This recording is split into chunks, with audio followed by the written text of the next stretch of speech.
como é que tá aí? Como é que você acha que vai ser o cenário aí pós-pandemia? Me fala um pouquinho, meu irmão. Em primeiro lugar, aproveitar o convite do CREFIT 6 mais uma vez, né? Somos persistentes, eu acho que o ideal mesmo é fazer as coisas acontecer, não ficar preocupado com o que dá certo ou o que dá errado, mas fazer acontecer. Obrigado, Ricardo. Vamos nos preparar para esse 13 de outubro, que é um dia muito especial para todos nós, fisioterapeutas e terapeutas ocupacionais. Nós temos, ao mesmo tempo em que, dentro do atual cenário que nós estamos vivendo, grandes tristezas, né? Mas nós também temos a alegria de que a sociedade pôde entender, ajudar a transformar o mundo. Isso foi algo muito importante. Então, assim, estou muito orgulhoso de todos os meus colegas fisioterapeutas. Cara, me fala aí o que é que você acha que vai mudar, o que é que mudou já na tua rotina, o antes e depois, além de todos os EPIs, né? Claro, parece que tá fazendo uma cirurgia lá no consultório, né? Parece que eu estou indo para a Lua mesmo. Mas, assim, eu estou nesse momento na clínica. Eu acredito que algumas coisas vêm para transformar em pontos positivos. Eu acho que usar todos esses equipamentos é uma questão necessária, tá entendendo? Principalmente em algumas áreas, como na UTI, que já usavam. Na clínica, por exemplo, que é de trauma ortopedia e de neuro, nós não tínhamos todo esse cuidado, mas já uma boa parte já era na nossa rotina há muitos anos. Apenas veio agregar mais alguns equipamentos, né? Eu acho que um outro ponto de vista é a questão da gestão, né? Que a partir de agora a gente tem que entender que ninguém pode ficar esperando de calça justa, como diz lá no Cariri, as coisas acontecerem. Nós temos que nos prevenir também na parte de gestão, na parte financeira, na parte dos nossos pacientes. Eu tive a oportunidade de, nesse cenário difícil, o Ricardo, que da outra vez não ficou legal para explicar, porque deu problema aí técnico, né? Mas que a primeira coisa que eu fiz foi dividir em 4 ilhas, né? A saúde mental, a saúde física, a saúde da gestão, né, dos negócios e a saúde social. E uma das coisas que eu vi muito acontecer com vários colegas foi que eles mantiveram o contato com seus pacientes, mesmo sem atendimento. Isso foi uma coisa muito, muito interessante nesse novo cenário da fisioterapia. É que o nosso cliente, ele não é só enquanto está fazendo um tratamento. Ele, pós esse tratamento, ele existe. E como muitos colegas mesmo testemunharam em várias lives que assisti, mantivemos esse contato, entendeu? Isso é muito importante. Você entende? Então, eu acho que esse foi uma grande mudança também. A relação terapeuta-cliente, terapeuta-paciente, como queira a nomenclatura ser chamada, entendeu? Ricardo, a volta disso tudo, né, quando disseram assim, vamos abrir a clínica, talvez tenha sido pior do que fechar. Porque, assim, tudo era uma incógnita, tudo era algo novo, tudo foi aprendido, atender online. Eu fiz pós-cirúrgico de ombro online. Então, tudo isso foi novo para mim, né? A questão, assim, da volta, como voltar. Nós tivemos a preocupação de oferecer o máximo possível de segurança na clínica. Tudo que foi determinado, que foi estudado como segurança, nós ainda estamos e até redobramos agora, num período em que está todo mundo meio descansado, achando que tudo já passou e nós sabemos que tudo não passou, apenas estamos caminhando para uma estabilização e isso fez com que as pessoas retornassem para a empresa com segurança, não só a equipe, não só os colaboradores, como também os pacientes. Hoje nós já alcançamos 100% do nosso Pilates, dentro de todas as normas. Se nós não podemos hoje atender a mesma quantidade no mesmo horário, nós aumentamos as horas. Mas nós não deixamos cair essa quantidade, essa lucratividade que nós temos que pensar como donos de clínica. Os nossos pacientes, eles tiveram uma preocupação muito grande de voltar, mas hoje eles sentem firmeza nisso. E uma outra questão é que, certamente, todos trabalhamos mais. Por exemplo, o que aumentou na área de traumapedia, né? A questão do home office. Então, as pessoas não tinham escritório em casa para trabalhar, não tinham uma cadeira eficiente e nem tinham como comprar. Então, hoje nós estamos atendendo uma quantidade muito grande de pessoas que se lesionaram durante esses meses, porque eles trabalhavam mais do que na época em que estavam nas empresas, né? Porque não tinha um horário fixo, não souberam organizar muito isso. Então, nessa questão que você me pediu do novo cenário, o que mudou, Jorge? Estamos trabalhando mais, estamos muito mais reconhecidos como fisioterapeutas, não resta dúvida que a fisioterapia hoje tem um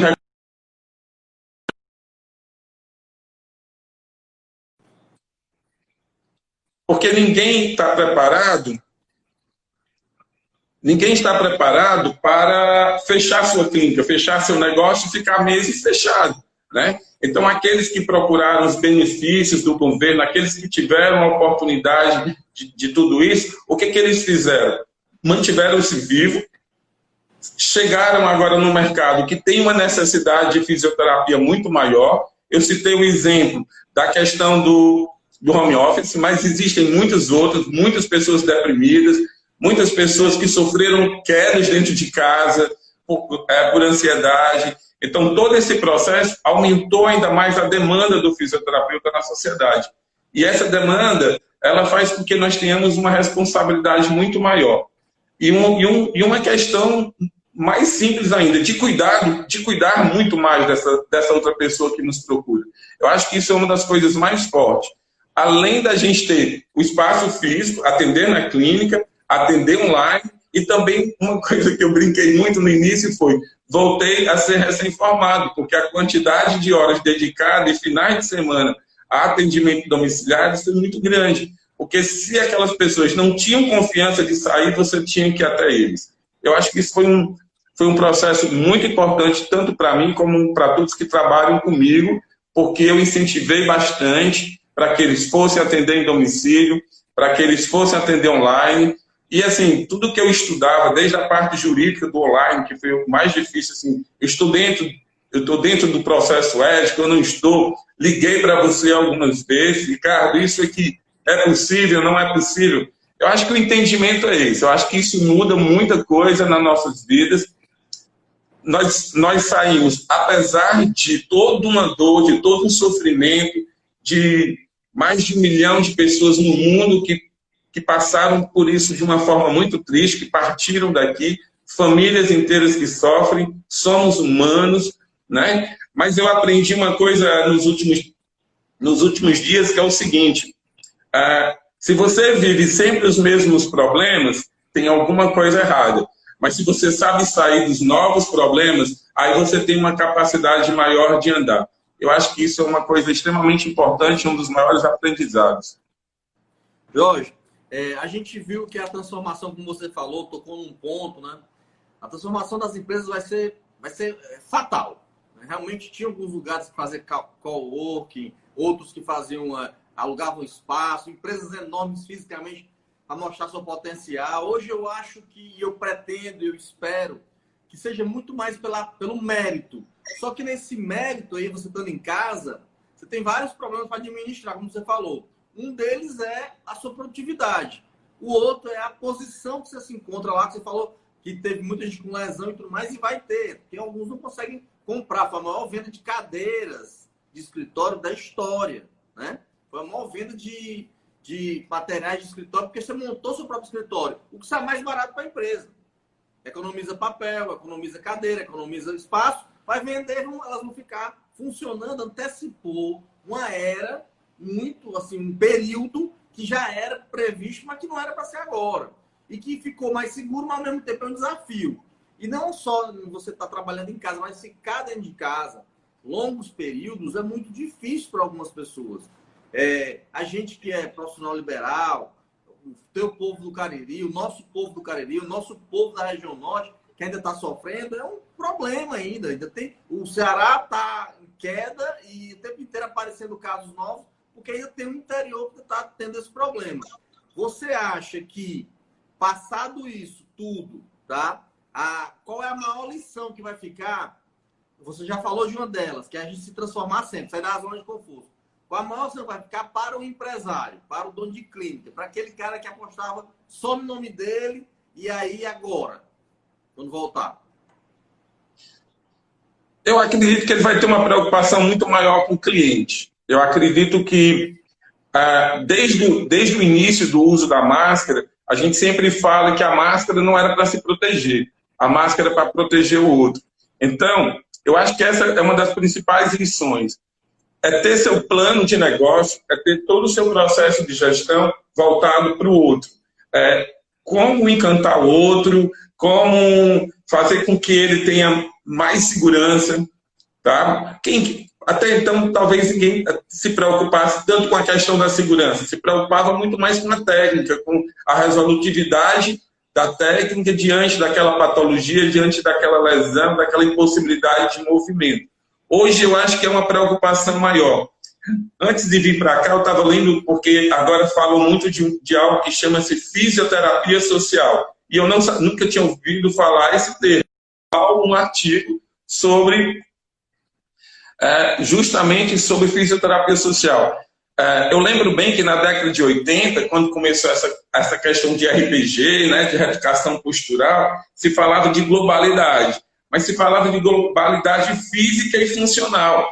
Hoje não existe só essa possibilidade, né? O fisioterapeuta ele precisa entender aquele cliente interagindo com a sociedade, as necessidades sociais dele. E isso é muito interessante. Sempre que a gente rompe barreiras para crescimento, sempre que a gente agrega valores no nosso profissionalismo, na nossa maneira de atender o paciente, de enxergar o paciente, isso nos traz uma riqueza muito maior.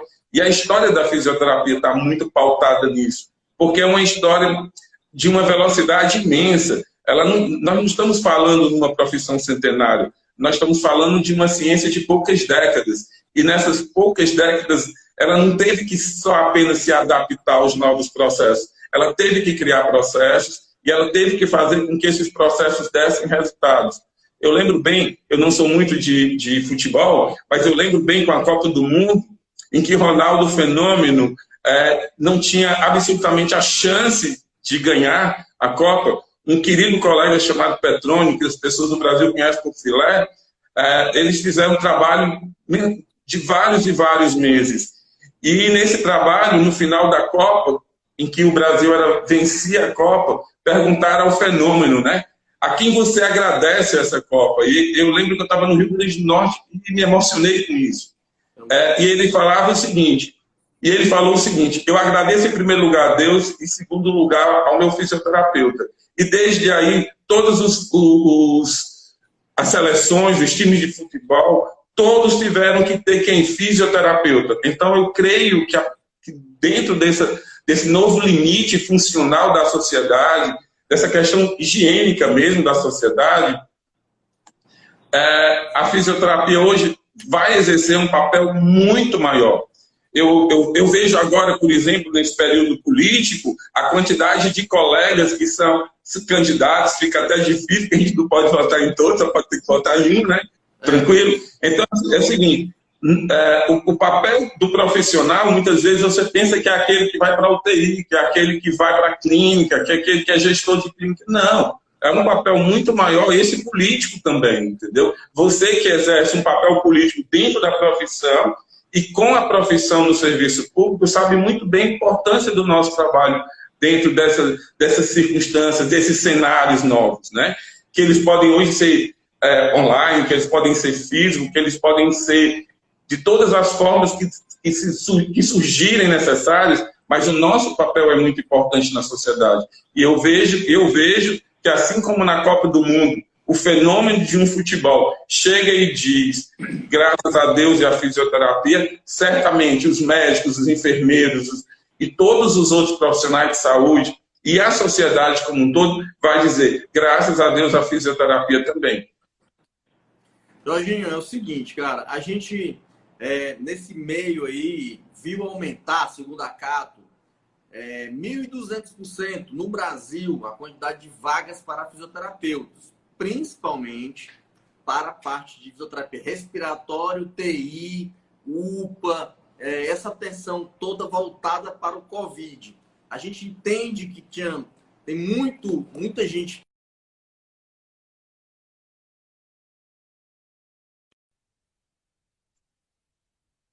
em uma reportagem e foi para Manaus para fazer parte da Força Nacional de Saúde, atender lá. em Manaus, em plena pandemia. As faculdades anteciparam a colação de grau, lançaram pessoas no mercado de trabalho. E você já é um cara que tem anos de profissão, você tem, apesar de novo, ter uma vasta experiência de gestão também, foi por esse lado de uma forma muito boa. Como é que esse povo vai se reinventar? Que caminho eles têm que criar? Eu já tenho a minha resposta. Eu queria saber a tua opinião. Para onde é que eles irão? Porque esses hospitais vão ficar só alguns. O perfil deles vai voltar ao normal. Vai ficar o da 20, o do PV já está sendo desmontado. E esse povo aí que foi para esse lado aí tem que se reinventar. E para que caminho ir? Que antes era dermatofuncional, antes eles corriam lá para a parte de traumatortopedia, como muitos corriam, iam, entendeu? E agora? Agora, só para antecipar um pouquinho, agora, como você falou bem, vai ter que vender muito bem o teu produto, não só o ponto, não só o local, porque muitas vezes o paciente vai querer que você vá até ele, por vários motivos. E aí, mais uma vez, a propaganda e o boca a boca e tudo mais. Como é que essa estratégia você acha que vai acontecer? E onde é que esse povo pode correr? Vamos dizer assim. Eu tenho a minha opinião, depois eu te falo. Certo. Eu ainda creio que há uma carência muito grande no Brasil de profissionais de saúde, de todas as áreas. Em primeiro lugar, eu creio que existe uma carência. Então, existe esse espaço. A conquista desse espaço ele só pode ser preenchido com uma coisa chamada conhecimento. Então, quanto maior o conhecimento que esses profissionais possam investir neles, em educação, pós-graduações, em estudos, internet, esse é o caminho. O perigo é o imediatismo. É querer você vencer pelas redes sociais, por exemplo, demonstrando, falando coisas que muitas vezes são editadas, elas não são de verdade a tua essência. Então, eu acho que conhecimento e essência humana vai fazer com que essas pessoas elas consigam sim o seu espaço.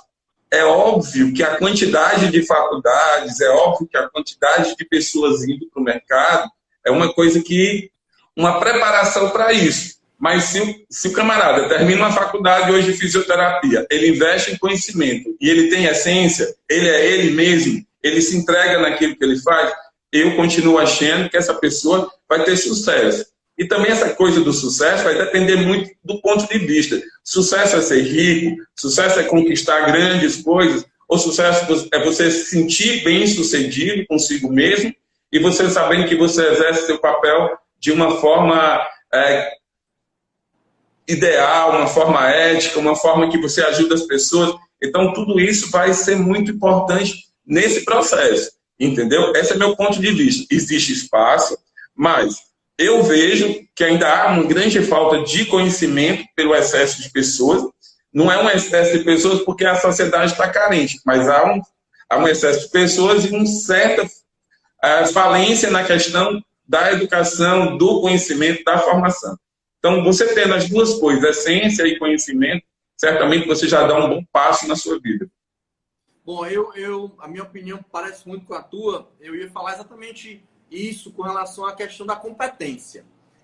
A gente não conhece, eu pelo menos não tenho nenhum exemplo de professor, doutor, alguém que fez um doutorado, ou alguém que fez um curso de terapia manual como você fez um DO, por exemplo, alguém que se altamente especializou e que está reclamando de salário, de falta de paciente, está reclamando que não tem tempo ou de excesso de trabalho, como é o seu caso aqui, tá? O que eu entendo é que a gente precisa entender que Sócrates já falava isso há 2000 anos antes de Cristo. A gente tem que o tempo inteiro pensar que nada sabe, para poder ser ávido pelo conhecimento. Então, assim, o aluno que sai hoje, antes do EAD, ele saía muito melhor do que a gente quando se formou. Eu me lembro que tu dizia assim, Ricardo, se encontrar alguém com perfil para minha clínica, eu pago R$3.000 de salário, você me apresenta a pessoa e ela está empregada. E eu, numa forma geral, no perfil da tua clínica, que é a Fisiovida, por exemplo, procurei, encontrei, mandei, acabamos que a gente se encontrou com os alunos, com colegas depois de formados e tudo mais, que foram nossos alunos, e que a gente escolhe, quando a gente teve, ao longo da nossa trajetória na faculdade que a gente foi professor juntos, a gente teve 500 alunos, 600 alunos no período ao mesmo tempo, para poder tirar alguns que estão aí hoje muito bem, mas muito bem mesmo, despontando em todas as formas. Então, assim, o que vale a pena e o que importa mesmo é você se reinventar o tempo inteiro, com pandemia, sem pandemia. É você estar o tempo inteiro tentando dar o melhor de si e sem ficar ligando. Tudo isso faz muita gente ver o exterior, que muitas vezes não é o real, né? O real mesmo é como tu falou, é a mão na massa. É no final de semana, por mais que eu já estava com a vida organizada, não precisava atender ninguém no final de semana, mas o teu paciente quer você. Por quê? Porque ele quer alguém que ele confie e que tenha qualidade. Então, para ter esse alicerce e criar esse nome, tá? Precisa de uma vida, tá? E realmente tem que ser bom. Em tudo, qualquer coisa. Se meu filho me perguntar, papai, o que é que você me indica? Eu digo, seja o melhor. Em qualquer área que você for fazer, se dedique com amor, porque você não vai trabalhar. Você vai se divertir. Apesar de ter seus percalços, como a gestão, por exemplo. Então, assim, eu acho muito interessante essa parte de gestão, porque isso consegue ajudar mais pessoas sendo a cabeça da coisa, entendendo o mundo de uma forma mais global. Mas, assim, os nossos alunos, as pessoas de hoje, elas tendem, infelizmente, a ter sai melhores do que a gente, mas a ter uma preocupação mais com a aparência, com o global, do que está na internet, do que o que é real, que é o que cai na conta corrente. O que é que você acha?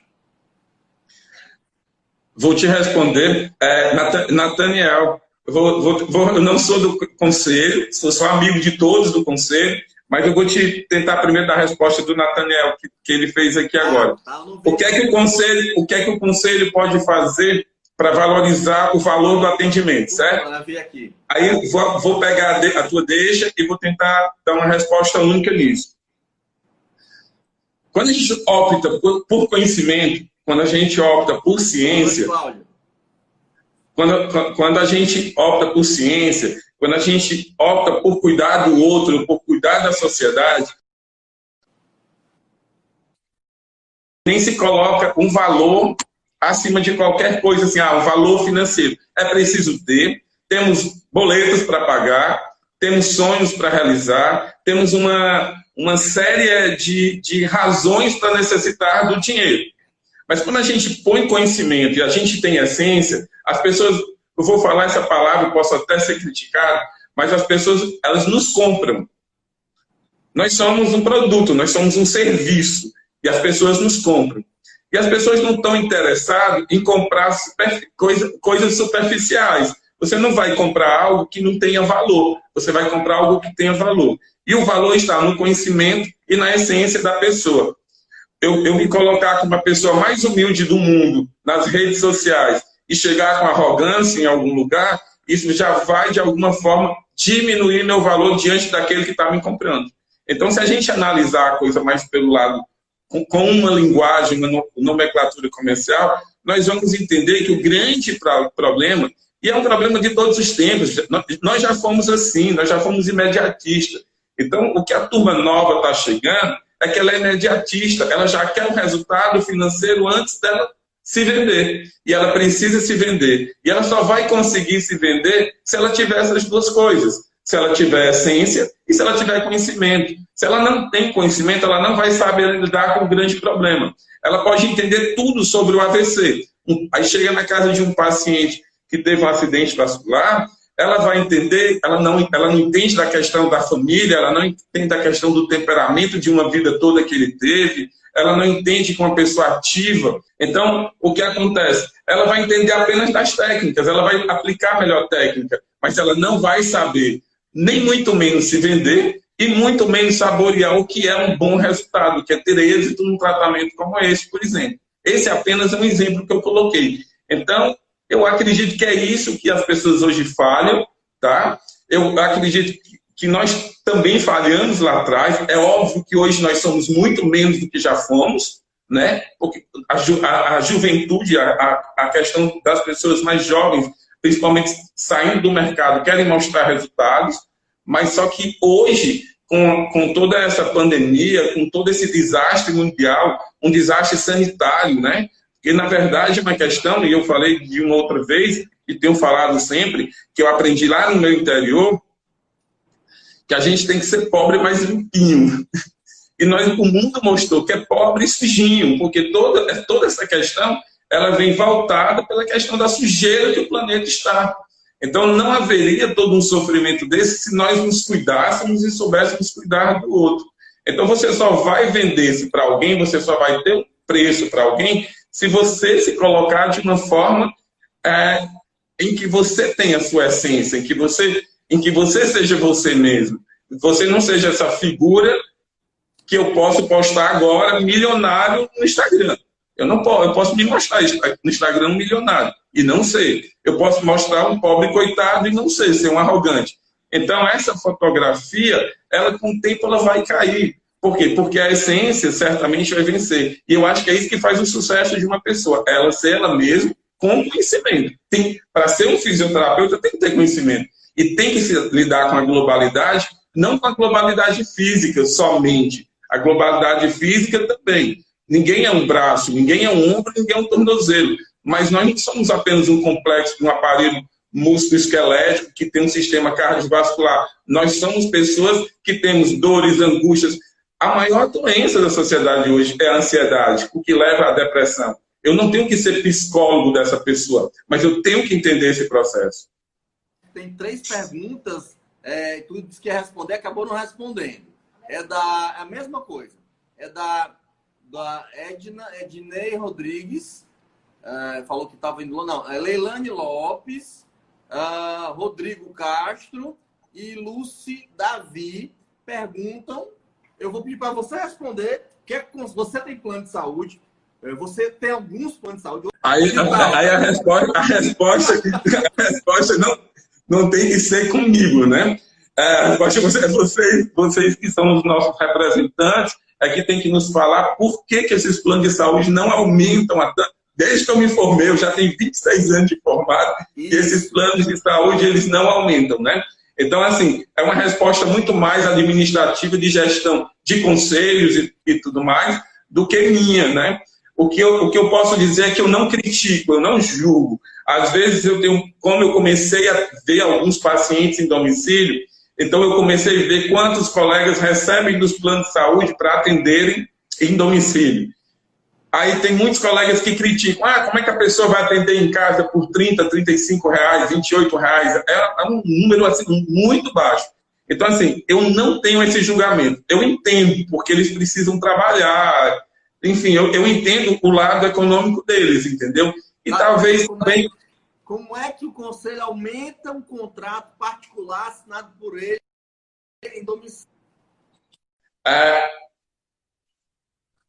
A turma aqui está participando muito mais em ligações do que aqui online conosco.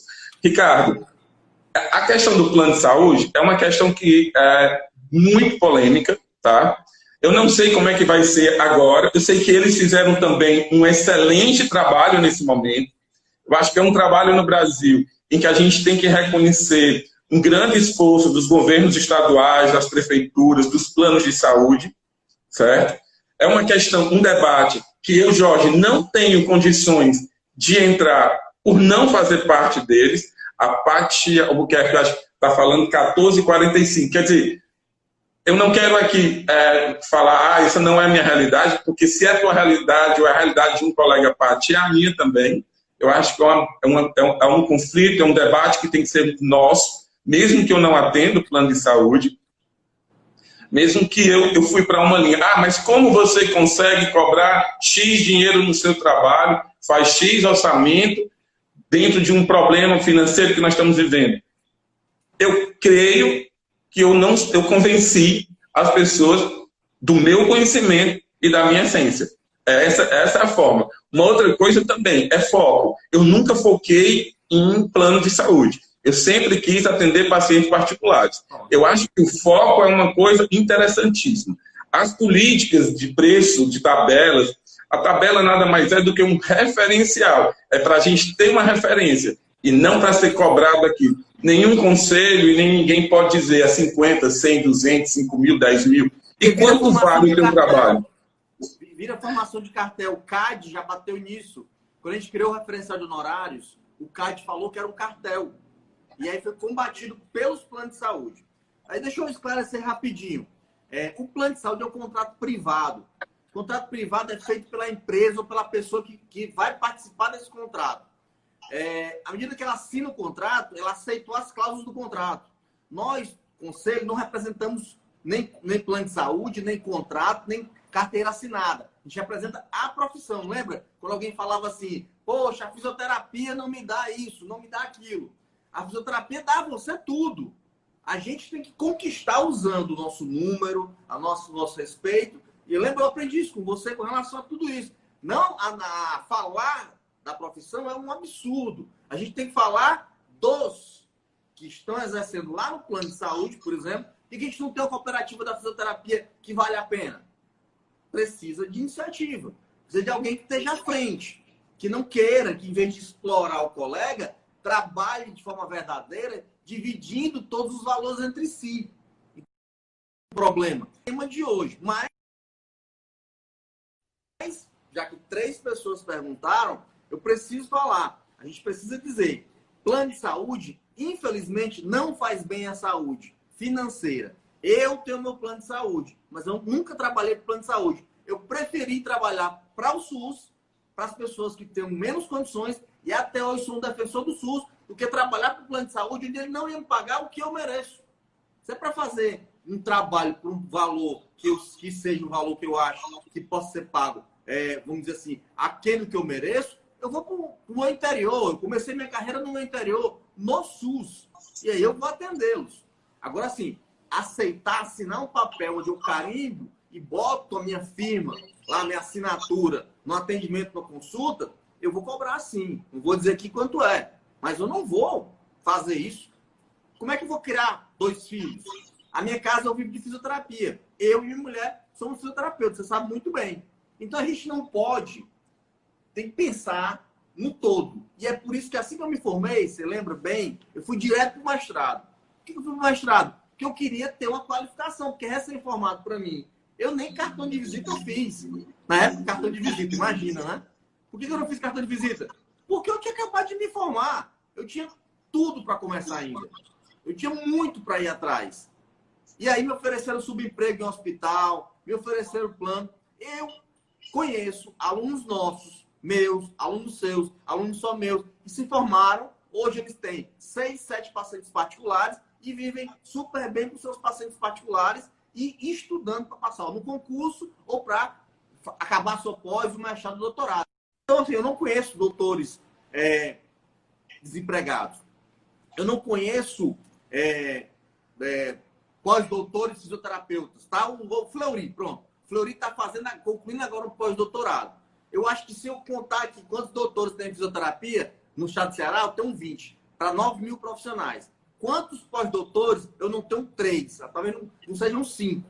Então a profissão, como você falou, é tão jovem, que ainda não encontrou, talvez, o seu real valor para se vender para um plano, entre aspas, no real valor que ela merece. Porque a terapia ocupacional, por exemplo, o valor da terapia ocupacional é mais alto do que a fisioterapia. Quem negociou não foi o plano, não. Foram os próprios CEOs que se juntaram. Nós só vamos atender se for por um valor que pelo menos eu fique meia hora com o meu paciente. Individualmente. Então, assim, sem querer estar aqui entrando na parte da sua gestão de clínica, de plano, etc., mas a gente sabe que os contratos são negociados individualmente. Cada estado, cada município, cada plano faz a sua negociação. Quanto mais você pressiona e o outro cede, mais ele vai ficar. Ele vai ficar 50 anos sem dar reajuste. Por quê? Porque quem está do outro lado não cobra. Quem está do outro lado não é o conselho. Quem está do outro lado é quem está atendendo o paciente. Qualquer profissão. Inclusive, os próprios profissionais de saúde, que são fundadores de cooperativa de saúde, estão reclamando do valor que eles recebem no plano de saúde. Por isso estão saindo do plano de saúde. Então tem que fechar talvez um pacote numa clínica para atender os pacientes de qualidade, passar o tempo que for necessário e receber dignamente. O que eu posso falar para essas pessoas que nos perguntaram isso agora é o seguinte: não é uma sugestão pós alguma coisa, né? Nós também não podemos dividir o mundo em 2 etapas, né? E olhar para o mundo como agora, em 2020, é o caos, é isso. Não é. Isso aqui é um processo de aprendizado. Nós estamos aqui para aprender. Claro. Existem pessoas que já trabalham nisso há muito tempo, antes mesmo de pandemia, há muitos anos. O Brasil tem algo chamado Sebrae. O que eu posso falar para quem quer saber qual o valor de um atendimento? Vai ao Sebrae, pede uma consultoria, porque o importante quando você abre um negócio é que você tenha lucro no negócio. Não existe negócio, né? Então, o que você pode fazer, na verdade, é ir ao Sebrae, a consultor, se você pode pagar um consultor, se você tem um contador, por exemplo, eu tenho um contador que me ajuda em todo esse processo. Então, o que você tem que fazer? Procura outros profissionais. Um bom gestor não é aquele que sabe administrar. Um bom gestor é aquele que sabe juntar uma equipe, com vários pensamentos, com várias maneiras, em várias áreas. Você tem o marketing, você tem a comunicação corporativista, você tem hoje as redes sociais, você tem uma série... Por exemplo, se eu fosse ganhar dinheiro eu fazendo as minhas redes sociais, fome na certa, meu filho, eu não tenho quase nada. É a segunda tentativa nossa para isso aqui dar certo.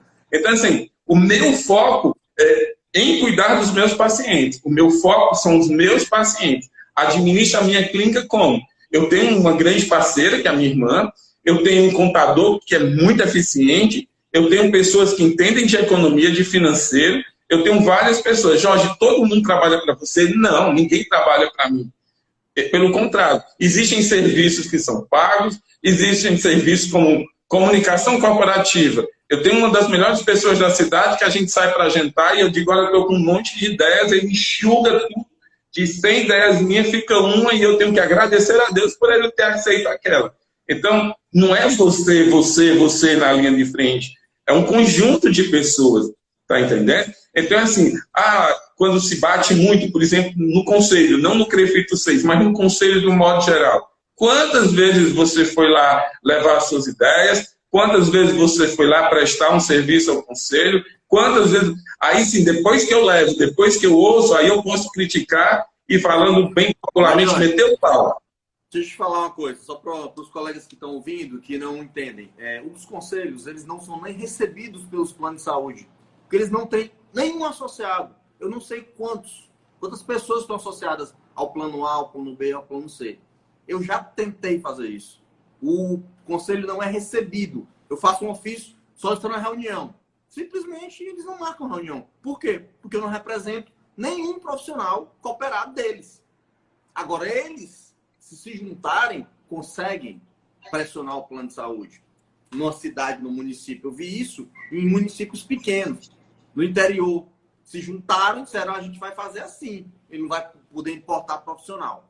A segunda coisa que você acabou de falar, a gente precisa entender o nosso valor e entender que se eu estou dentro de uma estrutura onde a minha saída é o plano de saúde, eu não sei o que é custo fixo, eu não sei o que é lucro, eu não sei calcular isso, eu não aprendi na faculdade, eu estou querendo me associar a alguém da saúde e você acabou de falar, está se associando a um contador. Para quê?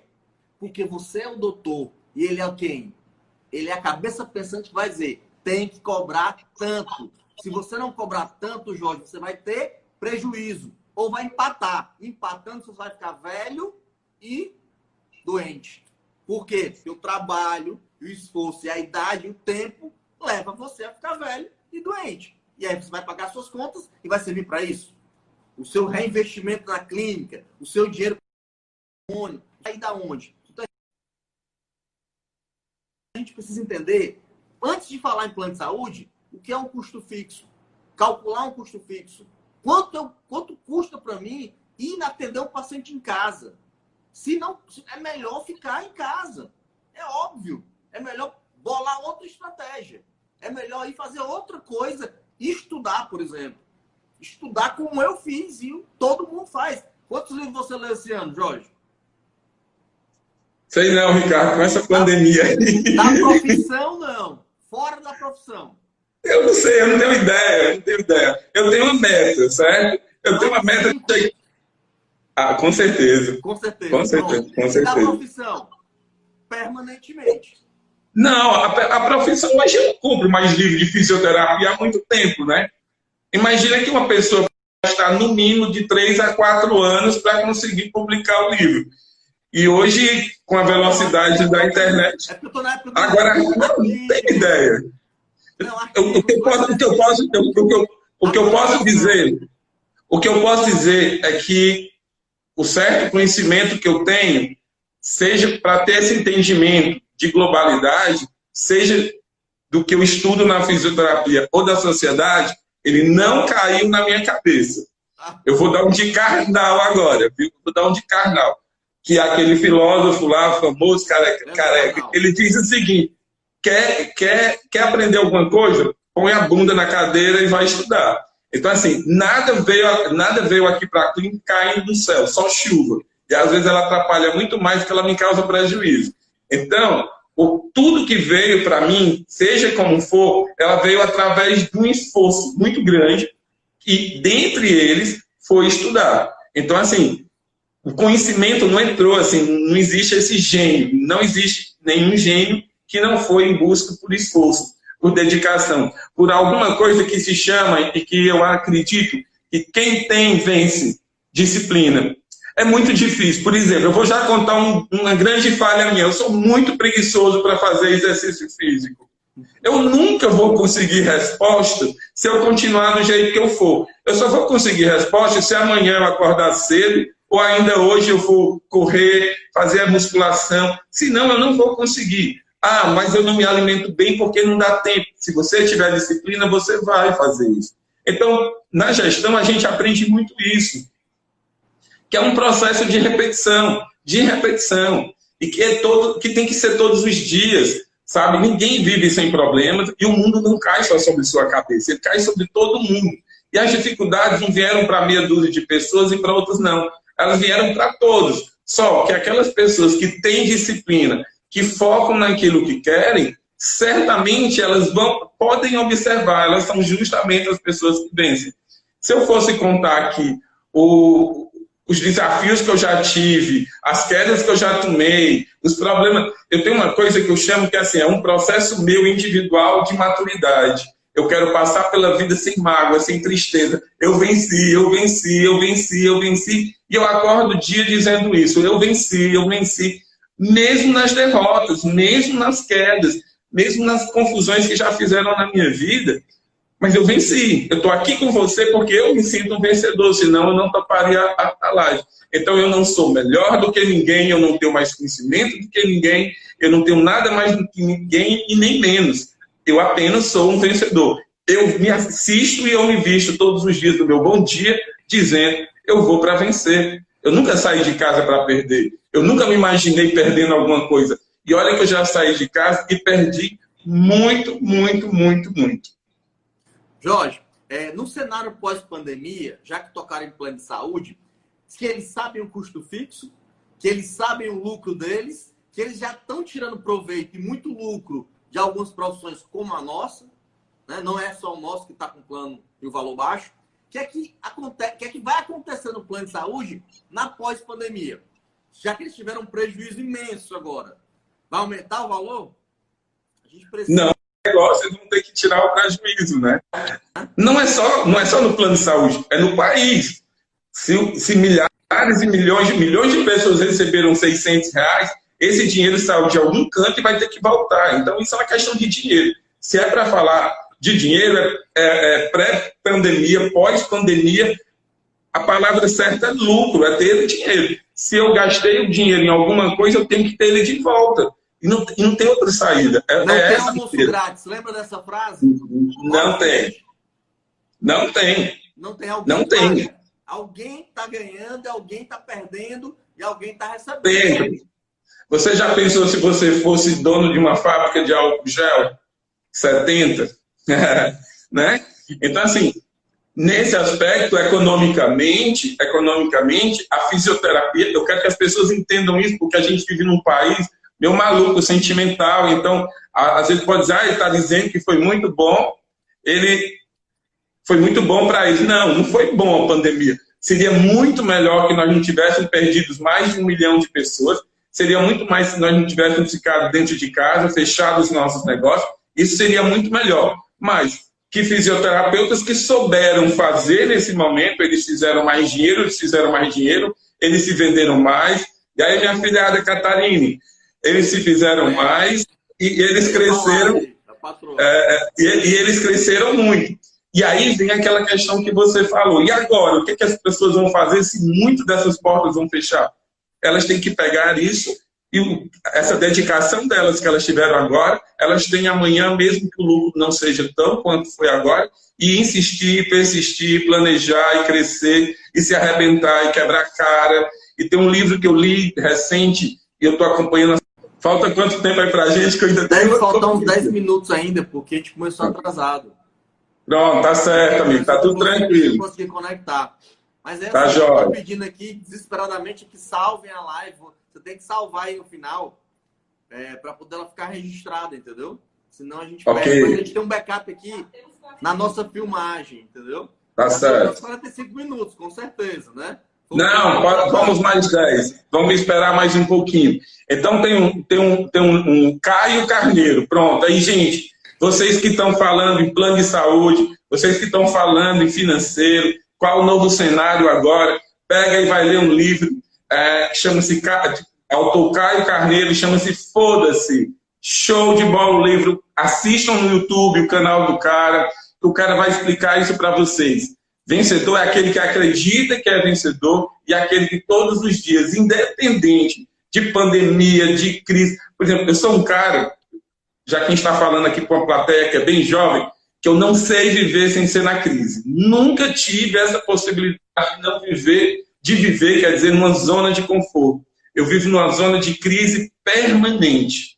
Então, se eu tivesse que desistir, eu já tinha desistido com 18 anos de idade, não agora com 50. Então, dos 18 aos 50, eu estou aqui conversando, discutindo com o presidente do conselho, que é um irmão que eu tenho, e tenho essa possibilidade de conversar com todos os conselhos, com colegas do Brasil inteiro. Já tive a oportunidade de falar em 17 estados do Brasil, mas nunca pensem que teve glamour em nada. Foi porrada em cima de porrada. Então, assim, e não é fácil. Só que eu vou fazer o que agora? Quando sair daqui, eu vou jantar com os amigos. Quando for amanhã de manhã, eu estou aqui às 8 da manhã, 9 da manhã. Se for preciso, depois do jantar, ir atender alguém, eu vou atender meus pacientes. Se a profissão precisa de mim, eu estou lá. É isso é viver, entendeu? Agora, quer facilidade, vai comer pudim, porque não tem, ou trabalha. Agora, você tem que trabalhar, você tem que adquirir bens, você tem que viajar, você tem que... Foi que ninguém tinha reserva. Então, se você tem sua clínica e você não tem gordura para queimar, na primeira vez que você queimar, você queima tudo e fecha. Né? A minha empresa, ela não tem nada de excepcional, não. Mas ela tem 24 anos de existência. E eu tenho 25 anos, 23 anos de existência. E eu tenho 26 de formado. Outra vez eu fui ministrar uma palestra e o Helder estava lá, e aí ele me ouvindo, ele falou uma coisa, que é outro cara fenomenal na profissão, porque o cara é da porrada mesmo, já levou tipo de porrada nessa vida e é vitorioso, que acredita em vencer, e a gente tem que citar esses bons nomes. Então, assim, ele falou assim, cara, tu já passou por coisa demais, e nós dois começamos a rir. Porque é assim, não é um doce, assim, não é uma zona de conforto em nenhum instante. Nunca vai ser. Viver é muito, muito, muito complicado. Está todo mundo em casa, está todo mundo trabalhando, e de repente você vê o quê? Você vê todo mundo, o mundo inteiro, seja Europa, seja Estados Unidos, seja os países orientais, os donos da verdade. Nós não entendemos. Alguém foi para dentro de casa acreditando que um dia ia viver isso? Nunca. Então, assim, Jorge se preparou, ninguém se prepara para isso. A gente tem que se preparar para as porradas do dia a dia. Para a vida. Para a vida. E aí, se eu não tenho uma reserva, se eu não tenho uma gordura, se ganha 10 mil, gasta 10 mil, se ganha 1.000, gasta 1.000, se vai para a casa de um paciente ganhar 30 reais, eu não acredito que não tem um suporte atrás disso, entendeu? Porque a pessoa não vai conseguir viver financeiramente, principalmente numa cidade como Fortaleza, numa capital, talvez numa cidade do interior, menor, com menos população, isso funcione, mas não vai funcionar. Então, tem que ter um suporte por trás disso. Por quê? Não adianta alguém vir me falar, eu abri a clínica para ajudar as pessoas. Não, então você é filantrópico, você tem muito dinheiro por trás disso e pode, isso é lindo. Agora, no meu caso, eu tenho que ganhar dinheiro, eu tenho que ter gordura para um momento desse, eu tenho que ter minhas coisas, eu tenho que ter meu apartamento, eu tenho que ter uma série de coisas que é preciso. No seu caso, você tem seus filhos, você tem que sustentar. Sei o quanto você, minha filhada Catarina, ralam todos os dias e tem que ralar e pronto. Enquanto a gente estiver aqui, a gente tem que trabalhar, ser persistente, ser otimista. Isso não é um novo cenário. Isso faz parte da história da vida. Né? Assim, uma pessoa que tem pouca leitura talvez não vai entender esse processo. Mas, mesmo que não tenha... Eu sou filho de pais que não têm essa condição de leitura que de repente eles me deram, mas que ralam todos os dias. Outro dia, passando tudo isso, né? Porque como eu tenho um pai na faixa de 75 anos, também fiquei com o coração apertado. E eu via uma amiga ligava e dizia, minha mãe morreu. Aí o outro ligava, meu pai morreu. A outra, minha mãe morreu. Cara, isso me deixou doido. Eu liguei para minha casa, eu acho que isso é ser... Até nisso a gente precisa ter bom senso. Pai, faz o seguinte, passa identidade, CPF, número tal, aquele negócio lá do cemitério que o senhor paga, faz tudo no mundo. Aí o bichinho olhou para mim e falou assim, meu filho, eu não estou com intenção de morrer. Pai, agora não tem mais intenção não, tá morrendo é todo mundo. Já passei minha conta para minha irmã, já passei minha conta para minha irmã. A gente está rindo, é uma tragédia. A gente está rindo porque nós somos brasileiros, nós somos alegres, um povo que tira a espiritualidade de tudo, e nós não podemos perder isso. Mas a dor é muito grande. A dor é imensa. Eu perdi pessoas queridíssimas nessa pandemia. Eu perdi pessoas muito... E eu atendo muita gente idosa, então eu perdi muita gente. E o que nós precisamos entender é que mesmo diante de todo esse processo de dor que nós ainda estamos passando, que ninguém conte vantagem, porque nós ainda estamos sujeitos aí numa situação dessa. Então, né, se você usou a máscara para cuidar do outro, você se cuidou. E esse é um momento importantíssimo para isso. Não passou nada e nem vai passar. Porque quando essa crise passar, eu já sei que vem outra, mas eu sei que eu posso estar acima dessas crises. Eu posso estar ajudando os outros e, ao mesmo tempo, como fisioterapeuta e como pessoa humana. E pronto, esse para mim é o meu maior sucesso. Esse é o sucesso que a gente tem. Quando se trata de dinheiro, tem dúvida, ao invés de perguntar o conselho, ao invés de perguntar isso, vai no Sebrae. O Sebrae te ajuda. Lá eles têm ferramentas para fazer, para você se organizar. Então, eu acho que esse é o caminho, entendeu? E cada caso é um caso. Obrigado, Cecília. Caminhando para o final e falando que essa live ela vai ficar gravada. Então, não esquece de colocar lá, Jorge. Você que está conduzindo o processo hoje, para gravar, mas mesmo assim está fazendo um backup na câmera aqui no Conselho. Não importa a quantidade de pessoas que entrem agora. Essa live vai ficar dentro do Instagram, para as pessoas ficarem vendo. Como aquela primeira live que a gente fez também ficou. Pena que ela ficou com a sua imagem parada, mas o som saiu. Então, assim, o Conselho já tem um canal de TV que tem mais de 100 cursos, reportagens e também cafés com saber aqui do Conselho. Quem não gosta muito de ler, pode ver vídeo, né? Quem te fala com relação a ler, quem fala com relação a se atualizar, a ver artigo científico, é porque a gente muitas vezes está reclamando do salário e não sabe inglês. A gente está reclamando do salário e não lê. Não entende de cultura. Aí o que vai acontecer pós-pandemia, aquela grande situação que a gente enfrenta muito bem como cearense, mas a população que a gente vai ter que atender, que vai estar com problema de saúde mental, que aí entra a terapia ocupacional, entra a população que está precisando de atendimento em domicílio cada vez mais, e que a gente vai ter que fazer mais esforço, sim, para conquistar o paciente, porque a gente se tornou importante, mas sim pela nossa competência. E vão se sobressair os competentes. Um forte abraço, meu irmão. Obrigado aí, parabéns pela competência. Beijo, Keilinha. Beijo grande. A Keilinha aqui nos prestigiando. Ricardo, grande abraço. Crefito 6, muito grande abraço meu. Muito obrigado por mais uma chance. Já vou passar para alguém aqui, modificar aqui, porque eu não vou fazer nada. Eu prefiro atender os pacientes. Forte Valeu, abraço, meu irmão. Valeu. Catarina, um beijo.